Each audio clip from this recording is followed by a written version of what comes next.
আসসালামু আলাইকুম রহমতুল্লাহ। প্রিয় ভিউয়ার্স, প্রিয় শিক্ষার্থী বন্ধুরা, আশা করি সবাই ভালো আছো। যে যেখান থেকে আমাদের আজকের ভিডিওটি দেখছো, তোমাদের সবাইকে স্বাগত শুভেচ্ছা জানাচ্ছি আমাদের এমআরএস রহিম 97 চ্যানেলের পক্ষ থেকে। আর যারা আইডিতে দেখছো, পেজে দেখছো, তোমাদেরও শুভেচ্ছা অভিনন্দন জানাচ্ছি। আমরা সব সময় যথারীতি যথানিয়মে আমরা প্রতিদিন এসএসসি পরীক্ষার্থী যারা রয়েছে, তোমরা 2026 সালে 27 সালে তোমাদের জন্য নতুন পদ্ধতিতে যে সিলেবাস তৈরি হয়েছে, শর্ট সিলেবাস, এই শর্ট সিলেবাসের আলোকে আমরা কিছু গুরুত্বপূর্ণ নৈবিত্তিক প্রশ্ন তোমাদের সাথে শেয়ার করছি। সেটা হচ্ছে তথ্য যোগাযোগ প্রযুক্তি নবম ও দশম শ্রেণী যারা এসএসসি পরীক্ষা দিবে 2026 সালে, আর যারা বর্তমানে 9-এ রয়েছে তাদের জন্য এটি খুবই গুরুত্বপূর্ণ। তো আমরা যে বিষয় নিয়ে আলোচনা করব, যে বিষয় নিয়ে নৈবিত্তিকগুলো তোমাদের সাথে শেয়ার করব, সেটা হচ্ছে তথ্যের নিরাপত্তা ও সাইবার ঝুঁকি। এই বিষয়ের উপরে 10টি নৈবিত্তিক প্রশ্ন তোমাদের সাথে শেয়ার করব। খুবই গুরুত্বপূর্ণ এবং এই প্রশ্নগুলো খুবই প্রয়োজন। যেমন এখানে প্রথম প্রশ্নটি হচ্ছে, তথ্যের নিরাপত্তা বলতে কি বুঝো? এখানে 4টি আছে, 4টির মধ্যে সঠিক উত্তর হচ্ছে কোনটি?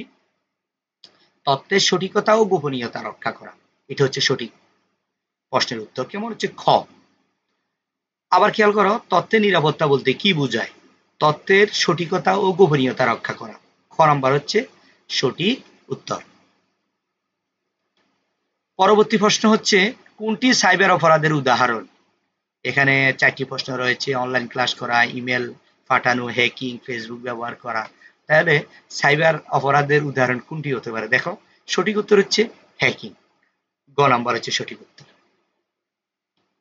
এরপর হচ্ছে, নিচের কোনটি পাসওয়ার্ড ব্যবস্থাপনার ভালো কৌশল?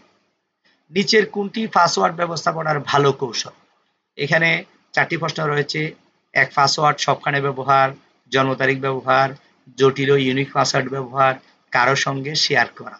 4টা থেকে সবচেয়ে গুরুত্বপূর্ণ যেটা হচ্ছে জটিল ও ইউনিক পাসওয়ার্ড ব্যবহার করা। তোমার ইমেলে, তোমার তারপরে তোমার ফেসবুক, টুইটার, ইনস্টাগ্রাম, আরো আরো যে সামাজিক যোগাযোগ মাধ্যমগুলো রয়েছে, এখানে এমনভাবে তোমার পাসওয়ার্ডটা তোমাকে দিতে হবে যেটা খুবই জটিল, কেউ অনুমান করতে না পারে, এবং এটা ইউনিক, কেউ যাতে এটা অনুমান করতে না পারে। তোমার বন্ধু বান্ধব হ্যাকারেরা এইসব করে এরা আমাদেরকে করতে হবে। 4 নম্বর প্রশ্ন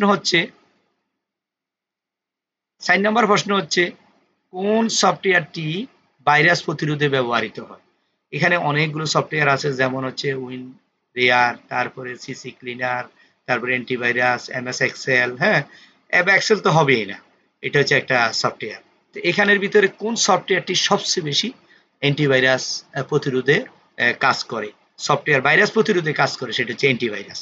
কেমন? সঠিক উত্তর হচ্ছে কি অ্যান্টিভাইরাস। অ্যান্টিভাইরাস যখন তোমার কম্পিউটারে, ল্যাপটপে, তোমার মোবাইলে যখন অ্যান্টিভাইরাসটা থাকবে, তখন তোমার এখানে ভাইরাস আক্রমণ করার সম্ভাবনা কম থাকবে। প্রিয় শিক্ষার্থী বন্ধুরা, আমরা এবার হচ্ছে 5 নম্বর প্রশ্ন। দেখো, নিচের কোনটি সাইবার নিরাপত্তার উপায়? এখানে আমরা 4টা প্রশ্ন দেখছি। ওপেন ওয়াইফাই ব্যবহার, পাসওয়ার্ড শেয়ার করা, অচেনা লিঙ্কে ক্লিক করা, ডিভাইসে অ্যান্টিভাইরাস ইনস্টল করা। তাহলে এখানে সঠিক উত্তর হবে হচ্ছে ডিভাইসে অ্যান্টিভাইরাস ইনস্টল করা।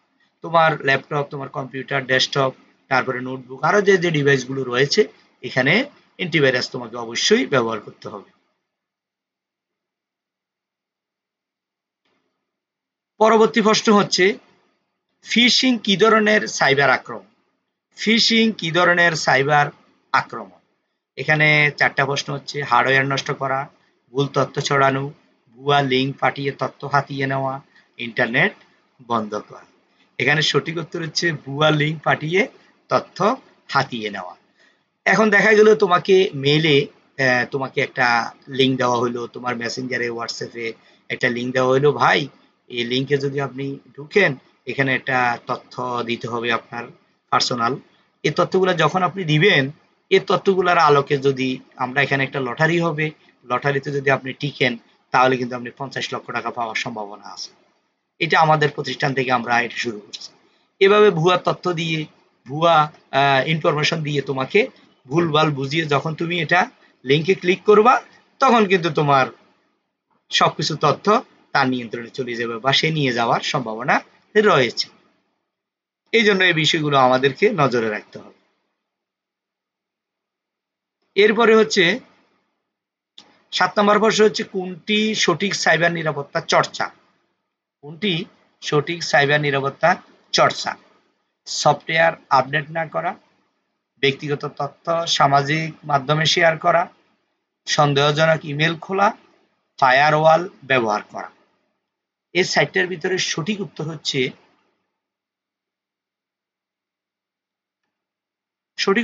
ফায়ারওয়াল ব্যবহার করা। তাহলে কোনটি সঠিক সাইবার নিরাপত্তা চর্চা? তাহলে আমরা যদি ফায়ারওয়াল ব্যবহার করি তাহলে কি হবে? আমাদের আমাদের যে সামাজিক যোগাযোগ মাধ্যমগুলো রয়েছে, ইমেল, হোয়াটসঅ্যাপ, মেসেঞ্জার, ভাইবার, ইনস্টাগ্রাম, এগুলো আমাদের নিরাপদে থাকবে। কেমন? এই জন্য আমাদের সবসময় এগুলো সতর্কতা অবলম্বন করতে হয়। এরপরে হচ্ছে কোনটি সাইবার ঝুঁকি? এখানে ক নাম্বার হচ্ছে নিরাপদ ব্রাউজিং, অ্যান্টিভাইরাস ব্যবহার, অননুমোদিত প্রবেশ, নিয়মিত ব্যাকআপ রাখা। কোনটি সাইবার ঝুঁকি? এর মধ্যে কোনটা সাইবার ঝুঁকি? তোমার ডিভাইসগুলো হ্যাক হয়ে যাওয়ার সম্ভাবনা, তোমার তথ্য চুরি হয়ে যাওয়ার সম্ভাবনা রয়েছে। এটার মধ্যে সঠিক হচ্ছে অননুমিত প্রবেশ। ঠিক আছে? এই জন্য এই ঝুঁকিটা সবচেয়ে বেশি রয়েছে। আমরা এই জন্য আমাদের জটিল এবং ইউনিক লম্বা পাসওয়ার্ড কেউ যাতে অনুমান করতে না পারে, এই ধরনের পাসওয়ার্ডগুলো আমরা বেশি করে ব্যবহার করব। তারপর 9 নম্বর প্রশ্ন হচ্ছে ব্যক্তিগত তথ্য নিরাপদ রাখার একটি উপায় কি? তোমার ব্যক্তিগত তথ্যগুলো আছে, তোমার পার্সোনাল কিছু ছবি আছে, ভিডিও আছে, আরো বিভিন্ন ধরনের পার্সোনাল তথ্য আছে। এগুলো যদি তুমি সামাজিক যোগাযোগের মাধ্যমে যদি এটা প্রচার করে দাও তাহলে অনেকে তোমার পাসওয়ার্ড অনুমান করতে পারবে। যেমন পাসওয়ার্ড সকলকে জানানো, তথ্য এনক্রিপশন, পাসওয়ার্ড ভুলে যাওয়া, সোশ্যাল মিডিয়ায় প্রবেশ। কেমন? এখান থেকে সঠিক উত্তর হচ্ছে তথ্য এনক্রিপশন। ব্যক্তিগত তথ্য নিরাপদ রাখার একটা কৌশল হচ্ছে তথ্য এনক্রিপশন। এটা আমাদের মনে রাখো, এনক্রিপশন কি আসলে এটা আমরা আরো বিস্তারিত অন্য ভিডিওতে এগুলো নিয়ে কথা বলবো আশা করি। এখন হচ্ছে কিশোর কিশোরীদের জন্য সাইবার অপরাধ থেকে বাঁচার উপায় কি? কিশোর কিশোরীদের জন্য সাইবার অপরাধ থেকে বাঁচার উপদেশ কি? এখন বর্তমানে আমাদের সমাজে, আমাদের বর্তমান সময়ে বেশিরভাগই আমাদের ছেলেমেয়েরা এই সাইবার আক্রমণের শিকার হয় এবং সাইবার অপরাধের সাথে তারা জড়িয়ে যায়। কারণ এখন প্রচুর পরিমাণে সামাজিক যোগাযোগ মাধ্যম ব্যবহার করে বর্তমানে আমাদের ছেলেরা, বুঝে না বুঝে অপরিচিত লিঙ্কে ক্লিক করে কমেন্ট করে, এটা তখন কিন্তু বিপদে পড়ে যায়। ঠিক আছে? এখানে অপরিচিতদের সঙ্গে কথা বলা, সন্দেহজনক অ্যাপ ডাউনলোড করা, নিরাপদ অনলাইন অভ্যাস গড়ে তোলা, ব্যক্তিগত ছবি শেয়ার। এখানে 4টার ভিতরে সঠিক উত্তর হচ্ছে নিরাপদ অনলাইন অভ্যাস গড়ে তোলা।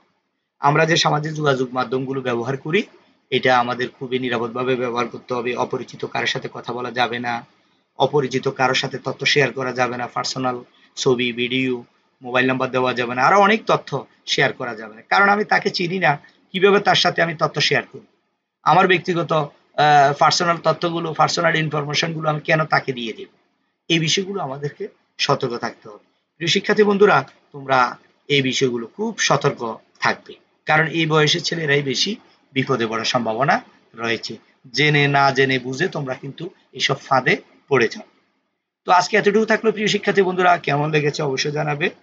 আর যেটা হচ্ছে তোমাদের কোন কোন বিষয়ের আরো ভিডিও দেখতে চাও আশা করি কমেন্টে জানাবা, সেই অনুযায়ী আমি তোমাদের জন্য ক্লাস তৈরি করে নেব।